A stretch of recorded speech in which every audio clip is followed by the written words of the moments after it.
Hey guys, Xaryu here, and today I'm going to be going over some Rogue gameplay with you guys. With Sad and Natalie, we were playing some Moonkin, Rogue, Resto Shaman. I'm playing sub, of course, as I always do on Roast Master. And here on Valorant Arena, we're fighting Affliction Warlock, Resto Shaman, and Unholy DK.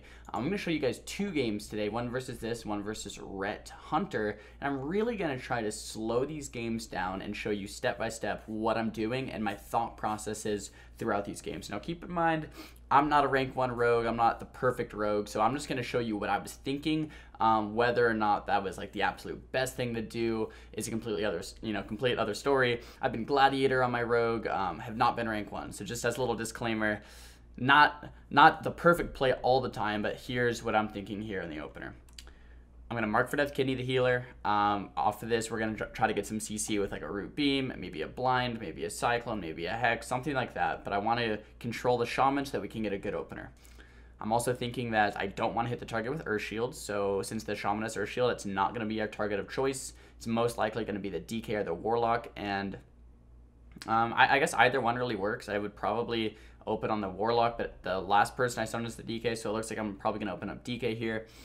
We have a pretty solid opener. We have a triple stun, so I could pop Dance, Cold Blood, Symbols, get a bigger opener. I'll probably save Gormaz for a bigger opportunity than this, maybe once someone trinkets, maybe once we get some cooldowns, and then I'm going to pop Shadow Blades maybe 10 seconds into this opener, or I would at least hope I do, to keep my combo point regeneration up. So it looks like we're going to open up DK, and we get that Hex onto the Shaman afterwards.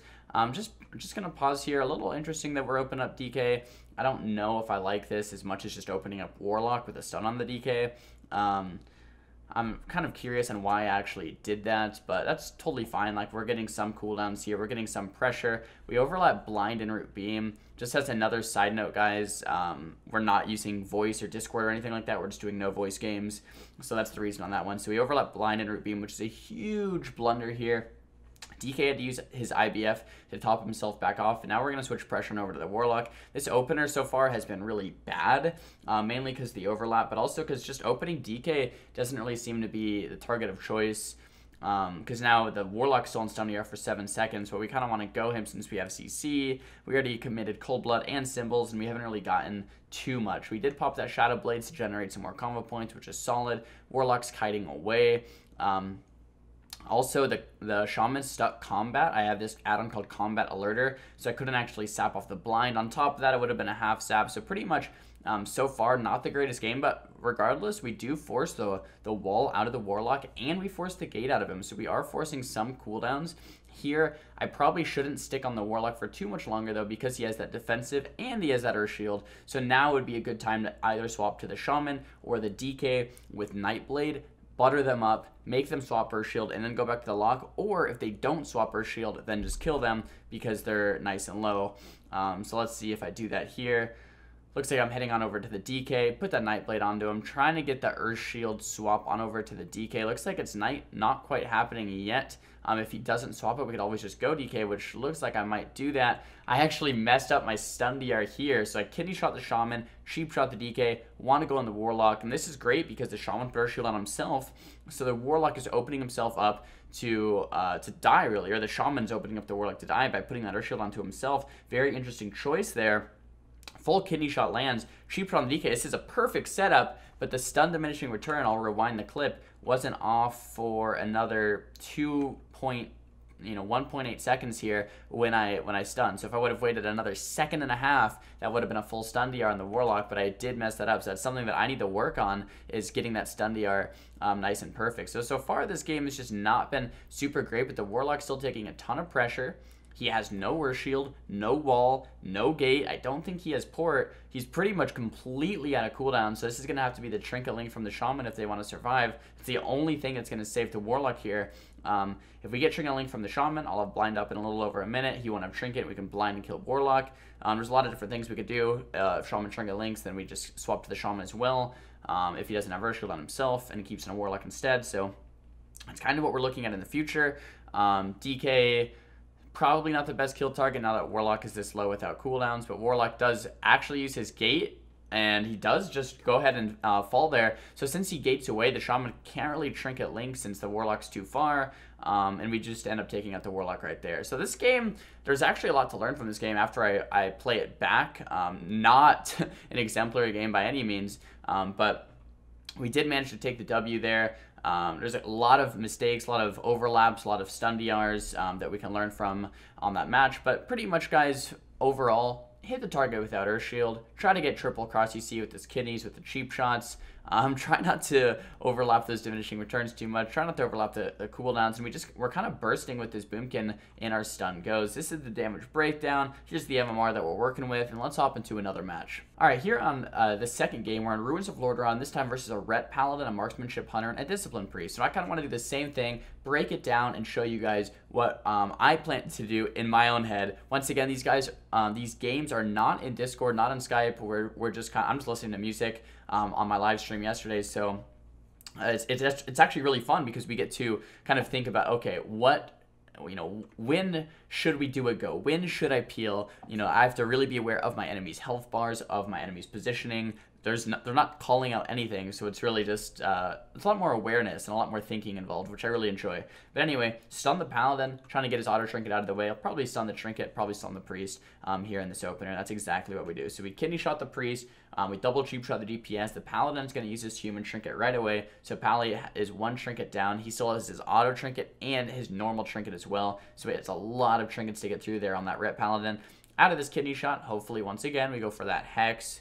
The Blind, the Root Beam, the Cyclone, something like that, some type of CC on the Priest. And I'll probably pop Blades and just do a ton of damage here onto the Ret Paladin in this opener. It looks like we're going to pop Dance. We're just doing a nice soft opener, though, which I don't mind. Actually popping some cooldowns a little bit later here, so I don't know if I really like that very much. So we get the Roar of Sacrifice, and then I pop my cooldowns a little bit later, but we have no CC on the Priest, so it's not really good to pop a ton of cooldowns unless it's followed up with a ton of CC, right? You don't want to just pop all your damage and then have it healed through by the Discipline Priest. You want to pop all your damage when the Priest is in a Root Beam, a Cyclone, or a Blind. So the Roar of Sac came out, and I pretty much waste a lot of my damage there. I don't mind using Blades here at all, but I don't mind using one charge of Dance. But the Cold Blood and the Symbols into the Roar of Sac with no CC on the Priest, not the greatest. I guess I just thought that some CC was going to come out of that. I blind the Priest, we overlap with Cyclone, not the biggest deal because he trinkets anyway. So far we've got the Priest trinket and the Ret trinket, but not too much, and the Roar of Sac, but not too much more than that. All of the enemy team is off of stun DR, so we should go ahead and throw the kidney shot out on the Priest, maybe a cheap shot on the Pally, cheap shot on the Hunter, and do another go with maybe Gormaz to force the bubble out from the Paladin. That's what I would expect would happen anytime here now. Kidney shot onto the Priest, cheap shot onto the Paladin. Hunter is not in any CC. I could have maybe went it over a cheap shot to Hunter, but it's really hard to triple stun every single time, so I guess I don't mind just doing two, especially since I'm trying to generate pressure. That is the full kidney shot, though, onto the Priest. That's the Gormaz. That's my Dance. That's exactly kind of what I thought would happen here. I'm not sure if we're going to follow it up. We actually do get that half sap and the full clone. The overlap is not a huge deal there either because we do force that bubble. Swapping it over to the Hunter now. Hunter is taking a ton of damage. Restun on his trinket, so Hunter's human. The only defensive Hunter really could use right now is Turtle. Priest, not really much CC, but the Priest is focused on the Pally. Pally had to use Bubble. We're using the Dance here to triple stun the Hunter. And it looks like he does survive, but Hunter is definitely a good kill target as well. Once again, guys, we're waiting on these stun DRs. There's like 1 second left on the kidney shot on the Priest, and 3 seconds left on the Hunter, and 12 seconds left, or 12 seconds on the Hunter, 3 seconds on the Pally. We'll probably win this game next go, right? There's no trinkets, there's no bubble. I think the Priest might have pain suppression still, so we want to watch out for that. But other than that, there's no defensive cooldowns at all on the enemy team. So if we live, we win at this point. We just have to do one more go. Very similar go. Once again, it's going to be a kidney shot on the Priest, cheap shot onto the Paladin, maybe a Cyclone or a Hex onto the Hunter, some type of triple CC, get that full moon off, and it should just be game.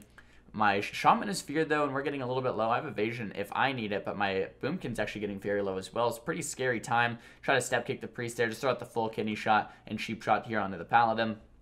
Once again, guys, very standard go. Here's the pain suppression onto the Pally, though. This is their last defensive cooldown like we just talked about. Bear form coming out from my Druid. Bear form is definitely a solid choice here as he's about 20-30% life. Getting very low.